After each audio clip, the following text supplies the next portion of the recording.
shall we start? Good evening and welcome, ladies and gentlemen. Can you hear me? Yeah. Yes. Okay, good. Before we start, I'd like to remind you that this event is being recorded, audio and video. I expect the recordings to be published at a minimum as an audio podcast, and then the images as well, so I hope there's no objections to that. Also, to our knowledge, there is no fire drill planned for this evening, so if you hear the fire alarm, it's probably real, and we'll have to respond to that. Now, my name is Lutfey Siddiqi. I'm a visiting professor in practice here at LSE, and until recently governor of over here. And I will be chairing today's session. And this session, as you know, is titled Women's Empowerment in Muslim-majority Bangladesh. And before I hand it over to our distinguished speaker, I'd like to put up 3 images. This is the first one. This is from May 2017. This was the first overseas trip that Donald Trump had made after becoming president. Where was this? Do you remember? Saudi Arabia, Riyadh. This was in May, and they were inaugurating a center called the Global Center for Combating Extremist Thought. And it's been mentioned to me by several people that they found this image quite striking. You have a female prime minister standing there, arguably with people, some of them representing countries with institutionalized misogyny, and arguably some of them that embody misogyny. So they found that striking, and I thought I would, that was certainly playing at the back of my mind when we thought of this session. The second image is this. This was a couple of months ago. Her Excellency, the High Commissioner, went to present her credentials to Her Majesty the Queen, St. James's Palace, and as is customary, immediately afterwards there's a drinks reception, and I was a bit late to that, but as I was coming in, I saw this horse-drawn carriage, pomp and ceremony, as is customary. She was being delivered to the reception on that carriage from the palace to where we were meeting, and a crowd of tourists had already assembled, and from all over the world. I'm guessing one of them American. She was saying, who is this member of royalty coming over, making its way? And so I said, it's the ambassador from Bangladesh. And they said, oh really? Which one is he? So I had to point out that that one is she. And I think it was a few days after that I spotted a tweet that the High Commissioner wrote congratulating a recently elected president of the Bangladesh Ready-Made Garments Manufacturers Association, easily the most powerful business chamber in the country, and the first female president of that. So she tweeted that, and I think it was either liked or retweeted by the Bangladesh ambassador to Japan, another female ambassador. And so I followed the series of tweets, and I came across the ambassador there. And in Japan, as some of you may know, they've had a very highly publicized campaign called Womenomics, trying to increase the participation of women in the workforce. And this has been going on for at least 6 or 7 years as part of Prime Minister Abe's campaign. And in spite of all of that, this is the photo that came out. This is very recent, 29th of May 2019. This is the delegation from Bangladesh, the Prime Minister and the Ambassador to Japan, and you can see there is not a single other woman in there in the delegation, certainly none from Japan. So, look, it looks like there's something going on here. I don't know. This is not my field, it's not my area, but something is going on. And especially if you're used to thinking about Muslim-majority countries in a certain way, Bangladesh appears to be stereotype-defying.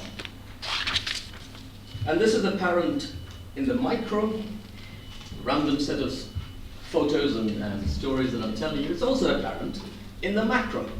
Whether you look at the gender parity indices or inclusiveness indices that the World Economic Forum and others publish, for example. So we thought that there's something to be explored there. Is Bangladesh special when it comes to women's empowerment? Is it moving in the right direction? Is the claim, if the claim is that it's special, then do we need to challenge it a bit to make sure that it's not just skin deep? But if it is indeed special, then is there a secret sauce that can be exported? So that is really the motivation behind us getting together here today. And we're delighted and privileged that Her Excellency, Saida Muna Tasneem, has joined us today to explore this subject with us. So without further ado, ladies and gentlemen, please welcome Her Excellency.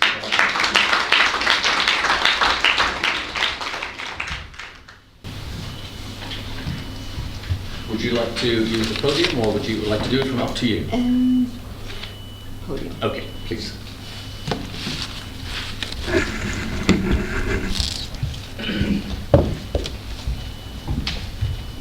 And the right arrow is to move the skills. Good afternoon, everyone.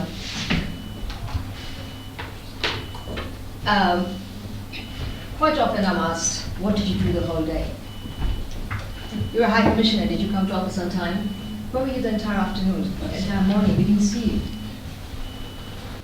And my answer is, I was wining and dining with my fellow diplomats and ambassadors.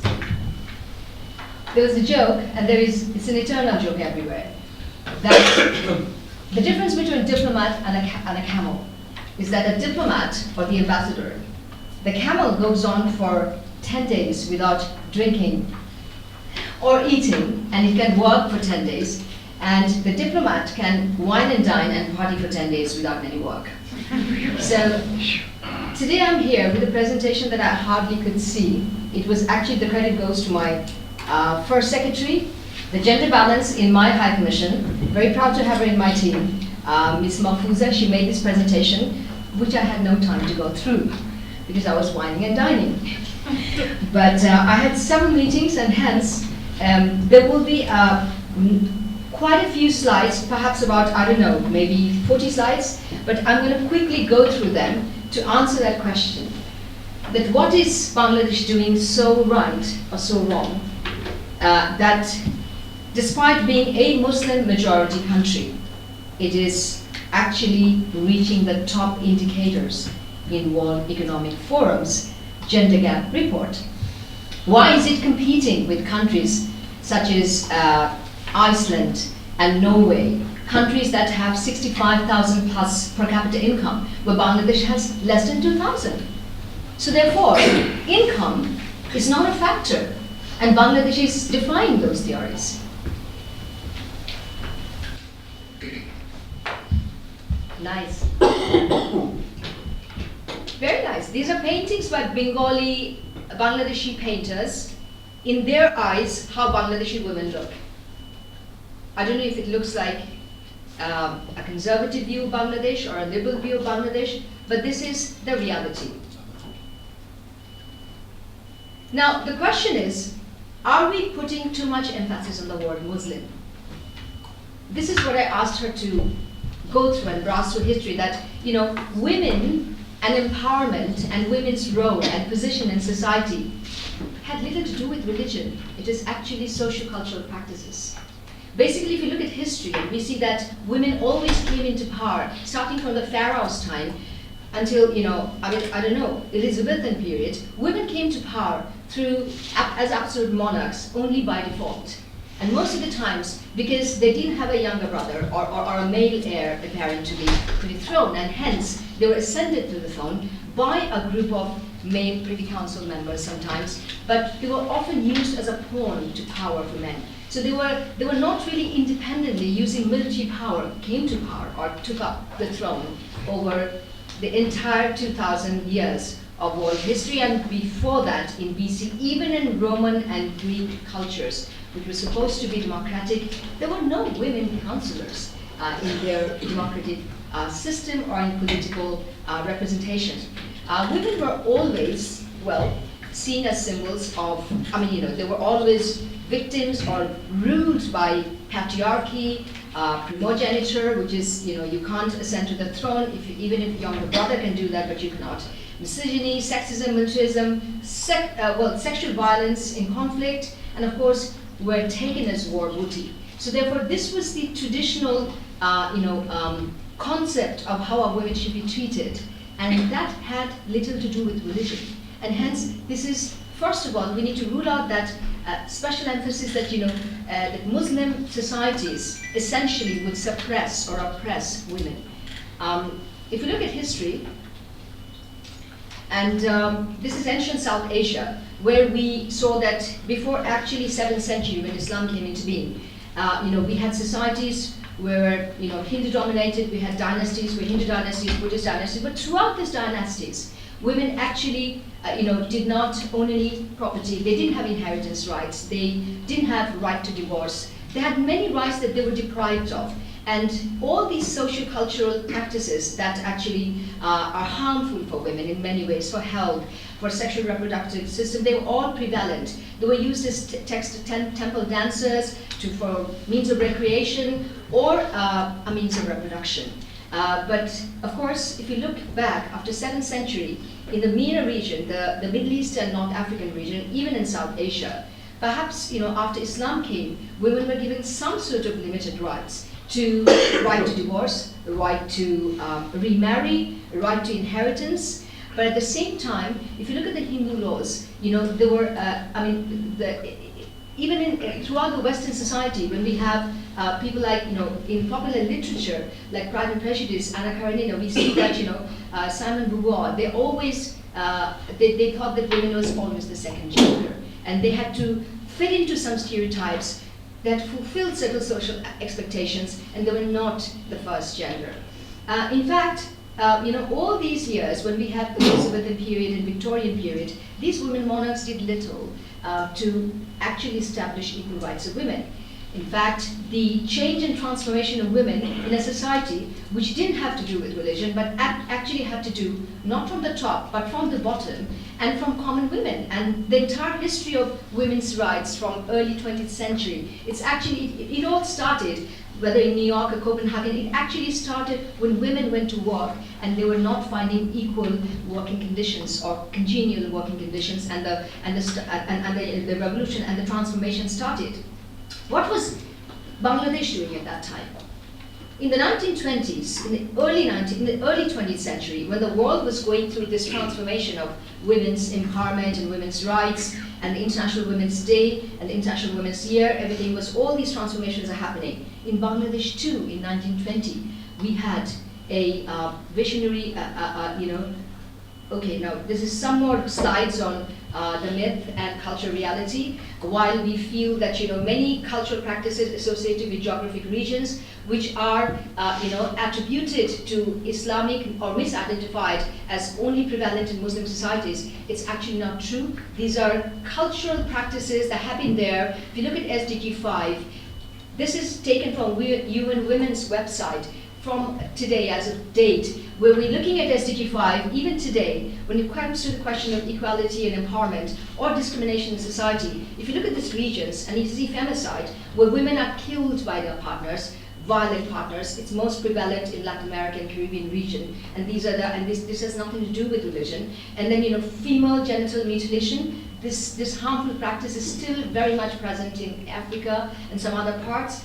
And but this is not because it's prevalent in a Muslim society. It's actually prevalent as a socio-cultural practice globally. And in certain regions, sex-selective abortion. There's a large in Asia only, not the rest of the world, but in Asia, there are female feticides still going on, and therefore the ratio of male and female birth in certain countries are quite dismal. And there's still physical sexual violence, and the data says Europe is not lagging behind Asia. There's violence of intimate partners global. It's a global phenomenon. There's wage discrimination globally. There's women's reproductive rights. 52% of women are own decision makers, but now that 50% is not, and that's a global phenomenon. Globally, there are only still 23% women owning parliamentary seats and they have been elected. In Bangladesh, rather, we have this time achieved more than 23%. But then again, it's a global phenomenon. There are only 18 heads of state, heads of government in the world, and we're very proud to say that we have women leadership for the last 40 years, and we have a Prime Minister, Sheikh Hasina, who is amongst those 18. And yet, well, this is the map of genital mutilation, and you can see certain regions, but not essentially Bangladesh is in that. And here again, Bangladesh is an exception. And you see those, I can't amplify this, but you know, it's always in the green area. And I'll come to the story why. Why are we in this green area and some harmful customary practices? There are wage discrimination, but then in Bangladesh, formal industrial zone, women get equal pay as men. Here I'm coming to the Bengali progressiveness, and this is one of the drivers, and you said that, what is the reason? It's very deep-rooted. It goes back to Bangladesh's geopolitical location. You know, it has always been, Bengal has always been part of, you know, the Maurya dynasty, the Gupta and the Pala dynasty. We were Buddhists first, we were, converted to Muslims then, we were Hindus first, but then more than anything, the overarching identity has been that we are Bengali people. And if you look at, during the British Raj, Bengal was the first post of the British Raj. And one transformation that Bengali women went through, and the Bengali Renaissance that brought for women, is that they tried to open schools for Bengali girls. And this happened in Kolkata and in Bangladesh, in East Bengal. It was one Bengal at that time, but not in other parts of India, in fact. So this is where we had the first ICS, we had the first barrister, we had the first everything. And you know, Raja Ram Mohan Roy, Ishwar Chandra Vidyasagar, the young Bengal, and the Tagore family itself had brought a lot of changes for Bengali women. And the Bengali women's transformation and renaissance started from that part, from that period. And here we have, while the international women's rights movement is started in the Western world, in New York and Copenhagen and Europe, in the early 20th centuries, around 1919, the same time, the first school for girls were opened in Bengal. And it was opened by none other than a lady called Begum Rokia, who's a Bengali Muslim woman, who comes from a middle-class family, but she has a tremendous interest to read and write and to educate others. And she was supported by her brothers and her husband. And hence, this again proves that Bengali men and Bengali society were in general very inclusive and treated their women with respect and equality, and allowed the Sakhawat Memorial Girls' School, which was the first one. Should we consider Begum Rokia to the beacon and pioneer of women's education in Bangladesh? Sorry. Now, from 1920s, we go to 1947. Of course, India was divided along the religious lines, none other by the British, I'm sorry to say, because before that, it was all one Bengal. And there was no partition of India, actually. There was only partition of Bengal and the partition of Punjab. The two states where there were Muslim population. So therefore, the Muslims, everything was divided along the lines of religion. And yet, because Bangladesh was lumped up with Pakistan in 1947, and we brought out, we became a part of an Islamic republic non-voluntarily. The people of Bangladesh, we didn't know what the political leaders did. That is what our identity became. We became part of an Islamic republic, the first Islamic republic in the world. But inside the Bengali lives the Bengali, and the secular Bengali and the inclusive Bengali, which actually believes in a secular state. So throughout 1947 to 71, Bengali women had participated in every political movement, including the 1952 language movement, and these are photographs of the 1952 language movements. I don't know how to point that on the right side. And the other one is 1966, the 6-point movement for political, social, cultural rights led by Bangladesh's, all-time, the greatest Bengali of all time, Bangabandhu Sheikh Mujibur Rahman, who was a fiery Bengali leader of whom everyone was afraid of, and he had to be imprisoned. I don't know how many times, perhaps I don't know, maybe 80 times. Just he was 18 times. But then all these Bengali women were always side by side next to them and on the streets protesting. This is, you said there was a symbolism in that photograph where Prime Minister Sheikh Hasina. There is a symbolism in this photo. This is the famous 7 March speech of Bangabandhu Sheikh Mujibur Rahman, where he called Bengali nation to fight for their rights and to take up arms if political power is not handed over to the Bangladesh Awami League. And if you look at closely, all the people who are sitting in the front on the 7 March speech are all women. I can't amplify this photo, but if you see this photo, take a closer look. There were very modern women of Dhaka University, from Dhanmandi, from different parts of the world, from different cities that came to listen to this speech. So women were still in the forefront on 7 March, listening to what they have to do if Bangabandhu is arrested, and how they have to fight next to men, with whatever weapon they have to liberate the country. So in the 9-month-long war, there were women like Taramon Bibi who got a Bir Pratik because they fought side by side as Mukti Jodha or freedom fighters with men, and there were more than 200,000 women who have given up their honor during the Pakistan occupation and the 9-month liberation war. And Bangabandhu Sheikh Mujibur Rahman gave them an honor called Birangana. They're also the warriors and the great, with valor they have fought for their liberation war. Coming back to 1971, what is the basis of our inclusive and secular values, Bengali values? The Constitution is the basis. The 4 pillars of the state policy is democracy, secularism, Bengali nationalism, and socialism in 1972 Constitution, which was drafted by Bangabandhu. But later on, we changed it to social justice, but the other 3 pillars stay just as that. And the secular Constitution also ensures equal right for women. And of course, the Constitution and the journey continues, from 1975 when Bangabandhu Sheikh Mujibur Rahman was assassinated.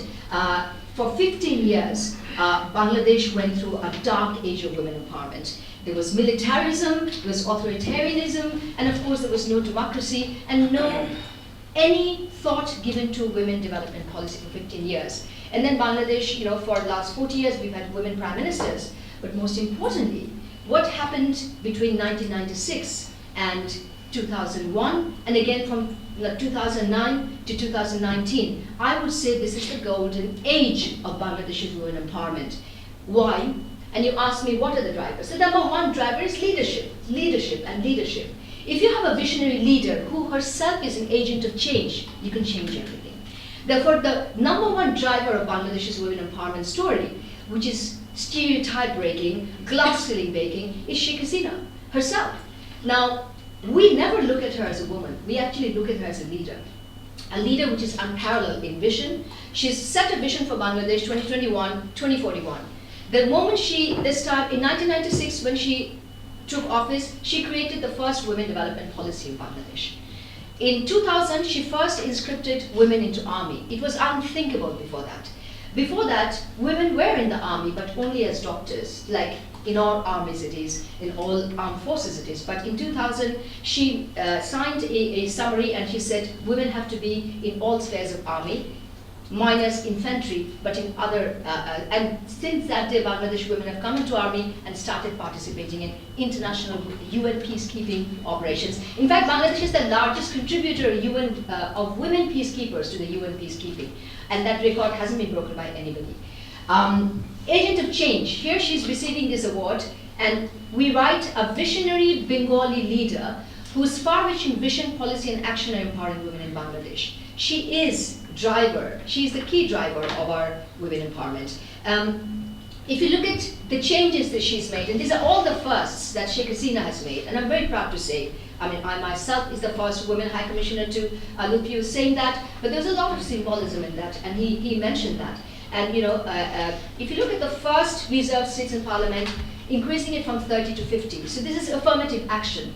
And then she reserved 1/3 of local government seats at the local government level for women. That means women have to be elected, but seats are reserved. But you have to be elected through political process. And what is happening then? In the political local government, you already have 1/3 women.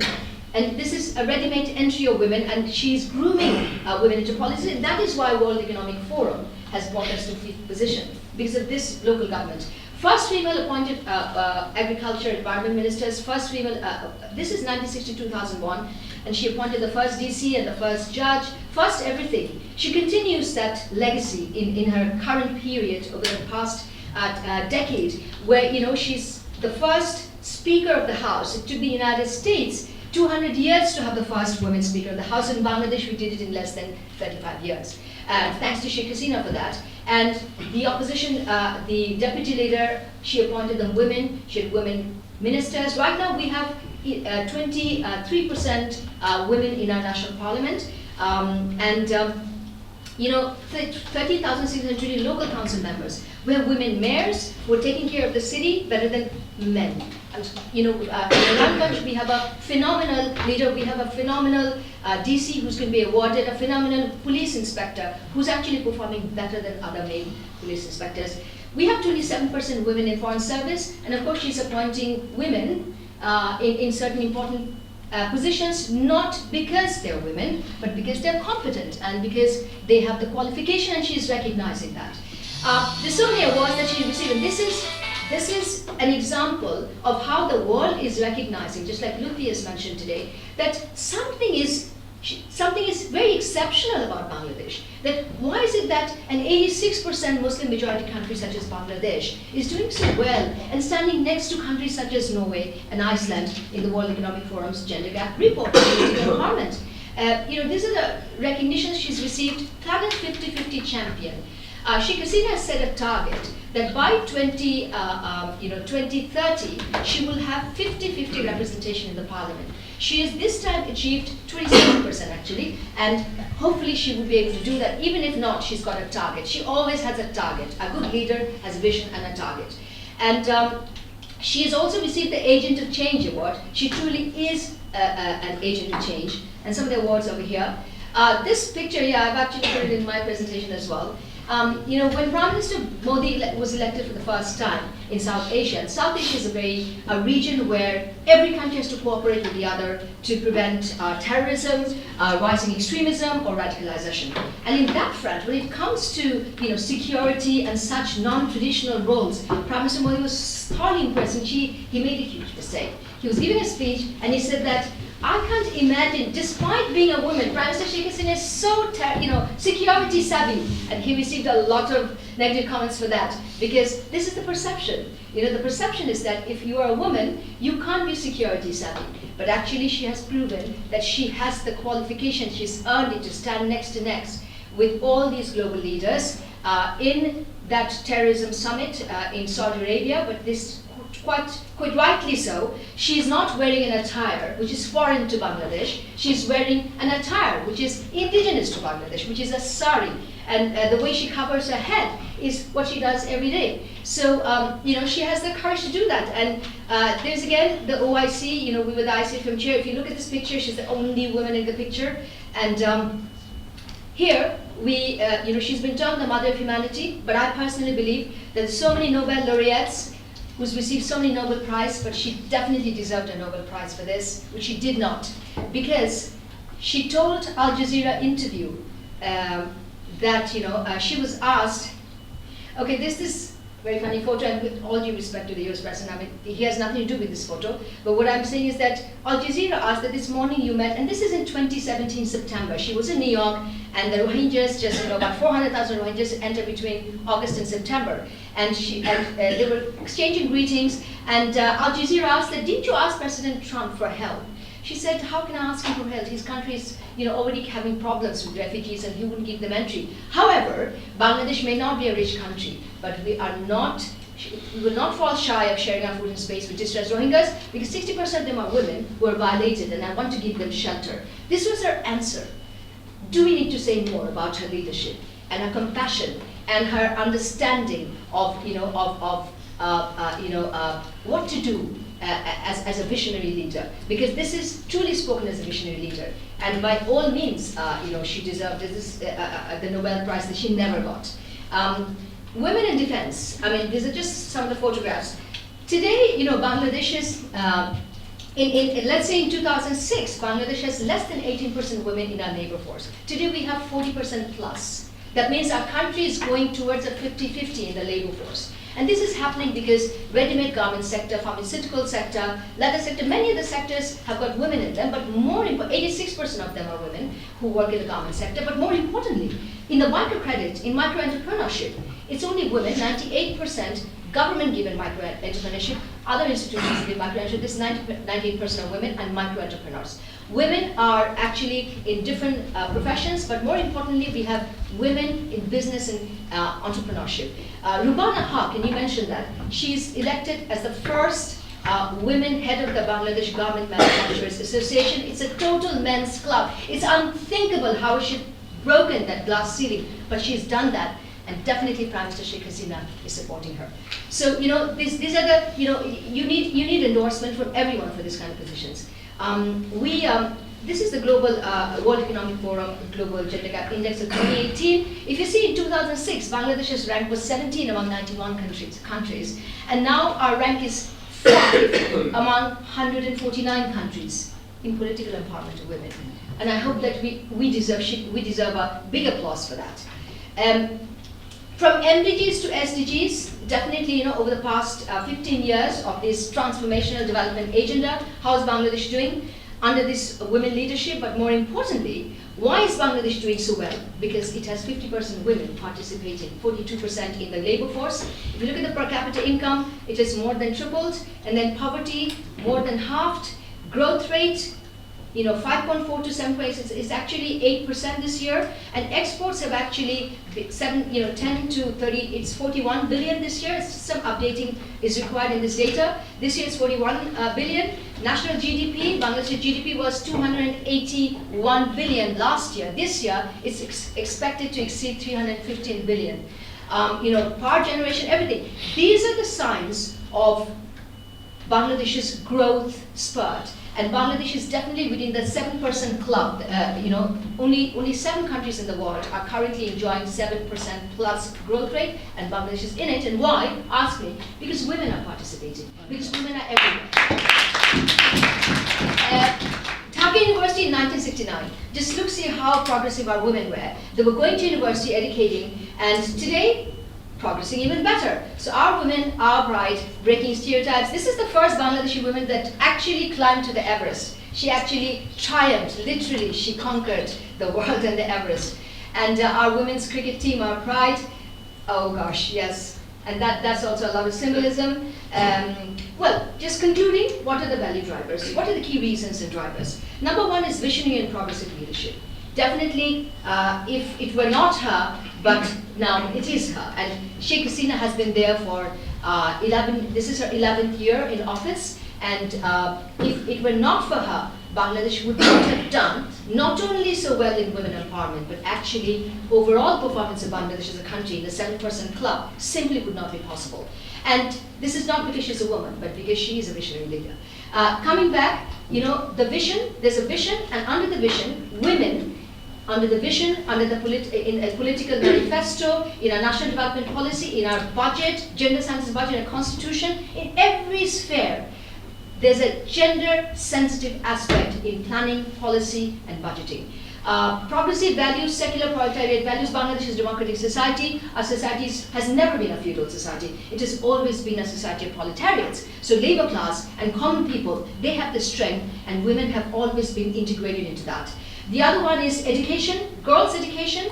We have gender parity, we've achieved gender parity in primary education and secondary. So Sheikh Hasina has received many awards, and Bangladesh has received many awards for girls' education, and it is the curve is only upwards. Constitutional safeguards, very good legislation for protection of women, for gender-based violence, and a vibrant civil society. Because it is the women's rights advocates that have actually held the mantle of pushing the government, pushing political parties to do more for women, and they continue that journey. I'm just going to end here. I think that is it. Thank you very much.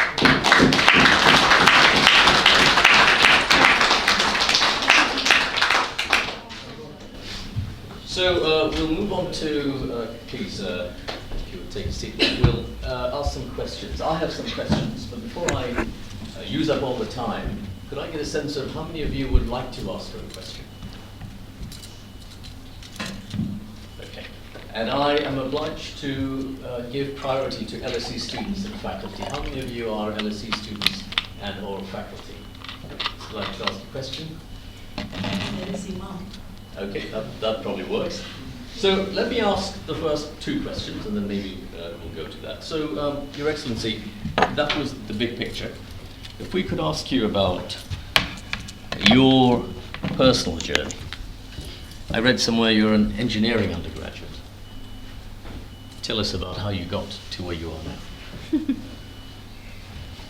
Yeah, I was quite a tomboy actually, but never liked the traditional roles, and therefore I went to engineering. But then I was kind of disappointed when I worked as an engineer, and then my father was a civil service, so I'm the third generation civil service, and I fell into the trap. And I'm into civil service now. So I joined the Foreign Service to a competitive exam. I see. And would you say that you gave us a long arc of history, that in the last few decades, in our lifetimes, have we moved forward in terms of women's empowerment, or are there things that concern you that we may be going backwards in some areas? I think, I mean, in terms of, I'm very comfortable at this point because Prime Minister Sheikh Hasina is in the leadership realms, and she's definitely breaking all stereotypes. She's definitely creating space, and she does it very intelligently. You wouldn't be able to tell how she does it, but she does it. And it's not that, of course, women still are a minority. They're not the majority, obviously, and that's not the case anywhere in the world. But I think that for Bangladesh, the exceptions that she's making is actually leapfrogging Bangladesh in every way. So she's basically leapfrogging the women empowerment factor. But at the same time, there are global pan issues, like sort of global issues such as that concern me. For example, there is always a rise of conservatism. There's a rise of radicalization within the society, and I think that we always have to watch out for those pitfalls. And if we want to avoid that, I think promoting the culture card, the Bengali culture card, which is cultural influences, has always been more stronger than religious influences. If you ask me, what is my identity, I would say I'm a Bengali first, and then I'm a Muslim. So keeping religion in private realms and keeping your ethnic identity as the number one identity, that kind of conscious policy awareness, sort of promotion, that which it does and which we're all doing. We're always trying to, in national policies, trying to promote secular values, inclusive values, equality of women. This kind of values are always being pronounced. So I think if we continue to do that, we'll be in the right track. But we always have to watch out for those forces. As you see, if you see the case of Shamima Begum, if you see, she has gone to ISIS as bride. What kind of story does that tell? There's a story here. She's gone as a bride. And this is a very ancient practice. Recruit your bride through motivation. So she was recruited. And what I'm saying is that kind of thing we have to watch out for. Of course, that concerns me. Right. Coming back to, I'm bringing it back down to the almost the personal. Is there bias in the workplace, either explicit or implicit, that you may have had to deal with? Yeah, there are invisible glass ceilings. There are. I can't complain. There are definitely, it's still a very male-dominated foreign service, I would say. I can't say civil service. But, there are every year when on 8th of March they come to interview me, they ask me that, are you happy with the status of affairs? I said, of course I am so happy, because we have a leader like Sheikh Hasina, and I know she's going to make changes, and she is doing that. But I think, that's the top, and then among the different services, in particular, Foreign Service is a very unconventional service for women, and it's very challenging. And I think in that we still don't, overall civil service, we still don't have, like powerful positions, which are like power play positions, such as Foreign Secretary, Finance Secretary, Defense Secretary, Cabinet Secretary, Public Ad Secretary. We still haven't had women in those positions. Even the Chief of Protocol in Foreign Office has never been a woman. Even the Director General Administration has not been a woman. So these are the powerful positions, and we still haven't been able to break that glass ceiling, but I'm sure we will. We're getting there. Okay. Last question from me. So there is clearly a social justice reason for gender parity, but the other question is, does it make a difference to the way things are conducted? So you mentioned that we've had a woman prime minister now, cumulatively, at least since 1991. So for a country that has a median age of 27, for the majority of people, they've only ever seen a female prime minister. And we've mentioned captains of industry, business, civil service, where we have women in leadership positions. Does it make a difference in the way business or administration or politics is conducted? Or is it the same mold in which men and women conduct themselves? No, certainly it's not the same. Things have really changed. There's a social transformation, and it's taking its roots very fast because at the end of the day, it's women themselves that are making their positions. They're actually asserting themselves, and therefore it's never going to be the same in the workplace anymore. There's no way, quite often our male colleagues worry that when will we become secretaries, because there are so many women competing with us. Right now, like in the second tier, so they're just like additional secretaries and they'll become secretaries, and there's going to be huge competition. And already I mentioned that there are few police inspectors or SPs or DCs in Bangladesh which are like head of their districts. And quite a few are women, and men are already feeling threatened by them. So definitely the power structure is going to be different. It's going to be transformative, and I think Bangladesh is well settling into it, quite well. Okay. Comfortably. So we have 10 minutes, at the end of which we'll have to vacate this room. So let's do some quick fire questions. Yes, ma'am. Hello, Your Excellency. You briefly touched on gender-based violence legislation in Bangladesh. A very prominent and horrific case that springs to mind is that of Nusrat Jahan Rafi. You'll know about the girl, 19-year-old girl in Feni, who was burnt alive after refusing to bow down to pressure to withdraw allegations of sexual harassment against her headmaster. A particularly horrific case. I'm not implying that this is the norm, but nonetheless, it reflects on a sense of gender-based violence that pervades not just in Bangladesh. I accept it is happening all over the world, but you did touch on gender-based legislation. Can you expand on that? What kind of reassurance can you give us that kind of thing is not going to happen, or even incidents that are happening to a far lesser degree? I don't think anybody can give assurances. I mean, there's a Me Too going on all over the world. I mean, who can give assurances? It's still, this is not about the law. It is about the the power structure of how men think. And she was a victim to that. And obviously, the state and the political leadership will not tolerate that. So we don't have any tolerance for such crimes, and her particular case was immediately taken up. It was it's probably the most sensational case in recent history, and hence the government and the state and the law has taken this up very seriously. Her case has been investigated, and actually about 7 to 8 people have been arrested. 16 people have been arrested. Coming back to legislation, we have. To begin with, I think between the period of 2010 and 2015, we've had very strong countering prevention of sexual violence acts that the present government in Sheikh Hasina has, including the Prevention of Sexual Violence Act, prevention of countering trafficking,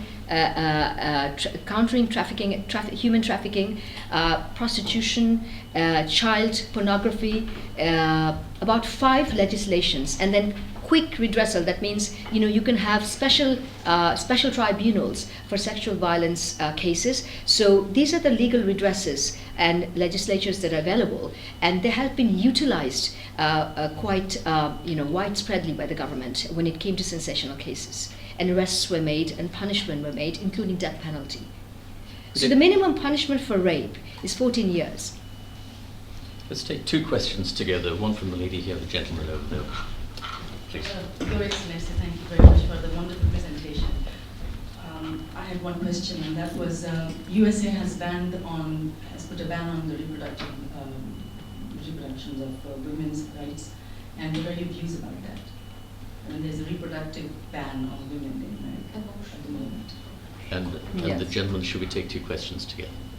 Please. Commissioner, I'd also like to congratulate you on a brilliant speech. I would just say that although I agree that Sheikh Hasina and the government she's led in Wami League have a great deal of credit in this league, I don't think the government should have all the glory. I think Absolutely. one should also mention the great NGOs. I mentioned that. BRAC and Grameen, Assad, a lot of them. In education, in microcredit and so on. This was a great contribution. And when I was High Commissioner myself in Dhaka in 1996, they were really just getting going, and I saw the tremendous transformation that already started. Could I also just say that I'd like you to say a few words on something from on the other side of the argument, particularly the Kwame madrasas. The Kwame madrasas are not regulated by government. They are purely masculine, and surely they are an institutional barrier. I agree that social conservatism is the problem, not Islam in itself, but this seems to be quite a big factor. Thank you. To respond to the first question, are you asking me what are the abortion laws in Bangladesh? No, what are your views about it? Oh, what are my views? I personally believe that women should be in control over reproductive, health and her, sexual and reproductive health. And, as long as it's safe for abortion, if that is her decision, it should be respected. Definitely, it's a matter of, there can be difference of opinion, but I think every woman wants a control over her own body. And it's only natural that, I should be supporting that. Coming back to Ambassador Peter Fowler, so lovely to see you after 7 years. I did mention that, what are the drivers? And one of the key drivers is not only leadership and policy, but I think the greatest strength, and I mentioned that who have been driving the government to do good politics is our civil society. So I did mention civil society. Perhaps I didn't mention BRAC, but, and Grameen, but definitely, particularly BRAC, in girls' education and post-conflict societies, and the way they're transforming, they're giving credit to women, and they're doing so many health programs. Apart from governments, health clinics, which is, about 15,000 mother and children clinics, which give free service to children. And our women's, life expectancy has just today exceeded 73 years, which was even like 20 years back, it was 62 years. Women's life expectancy was even less than that. So women's life expectancy today has exceeded men's in Bangladesh. Just today, this data was brought out, and hence, looking back to what the NGOs are doing, definitely, it's Bangladesh again is a very exceptional case where government and NGOs work very closely, and government is providing different kinds of support to NGOs as well. And of course, international partners are supporting NGOs. So I absolutely recognize the fact that civil society and NGOs, women's rights bodies, when it comes to providing education, that's one question. When you have to fight for the rights, women's rights NGOs have really, really played a phenomenal role. I mean, there's so many, Jatiyo Women Porishad, Women for Women, Nari Pokho, and then BNW, the Bangladesh Women Lawyers Association. They have done such a wonderful job in preventing trafficking in not only Bangladesh, but entire South Asia. So we have time for one more question. Before I do this gentleman over there, but before I do that, if I could just point towards these feedback forms that are on your desks. I've been asked to request that if you could please fill those out. It will help us improve these in future. And secondly, please do tweet, do engage in social media on this, and if you do, the hashtag is LSE Bangladesh. I would love to see you there and maybe continue the discussion and the debate online as well. So, sir, your question. Thank you very much, Excellency, for really an exceptional talk. I think you captured 2,500 years of history, which has never been done. And I think in this country, for British Bengalis and people of Bangladeshi origin, I think they were quite familiar with their cultures as they're the first migratory large population into the West, but have been busy giving remittances and building up communities and cultures. And it's good for them to see this attitude to the history of part of the world. I would just say that, as you described, the history of, I would say, East Asia, Southeast Asia, and Bengal, and even Central Asia in the past, of participation of women on a non-Western, non-European perceptual basis of how women need to relate in what is called in the West equality, but you'll never find it in the West, is historic. I mean, it's thousands of years, not just in the empire, but an agrarian-based society involving female labor and intellectual efforts has been renowned in East, Southeast, and East India and Asia. And I think the British in the 1600s... Sorry, we really need to get to the questions. I'm going to get to the question, but a lot of people have a lot of time, so you let me speak.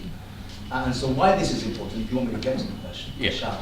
We've been here about 60 years in this country, and all my life I've heard what can only be described as racist, patronizing, colonial attitudes replete throughout every political wing of this society and definitively Europe. With regard to Asian people, especially Bengal, the source of the British Empire's primary wealth after the Caribbean, the most of the trillions, and the cotton industry and the Industrial Revolution before the conquest of India. And I often find the perception I need the in this question, country, sir. I'm going to finish, I need the of question. women's rights is through a Western lens. When I live in a country with 12 million victims of pedophilia, it's public fact, to raise amazing violence. Human trafficking from Eastern Europe to slavery in exceptionally large numbers, one of the triggers, I would say, of Brexit, on the social level, and in America, and legislation existing for women's rights, a socio-economic cultural attitude in Western Europe, which are regressive to it. So I would just say that the Bengali and Bangladeshi example of viewing themselves now through a non-European cultural lens in this new post-Anglo-Imperial era is very healthy for other countries to look at. It's in a way a harkening back to 500 years ago while moving forward with these new structures. And that would be, for me, the cultural aspect and one of the sources of strength of the So, language. okay, I presume you agree with that. Yes, but I do have one comment to make. That, you know, the Bangladeshi British who have moved in here about, I don't know, maybe since the 50s or 60s, and they're making great contribution to the economy of this country, and they're a very well-respected community. But at the same time, I also want to see the reflection of progressive Bengali values in them. It's extremely important that we, it is a continuum which has been happening in Bangladesh. It should be a continuum in the community also. And you know, from the High Commissioner's perspective, I would do anything to achieve that and to sustain that. Great. On that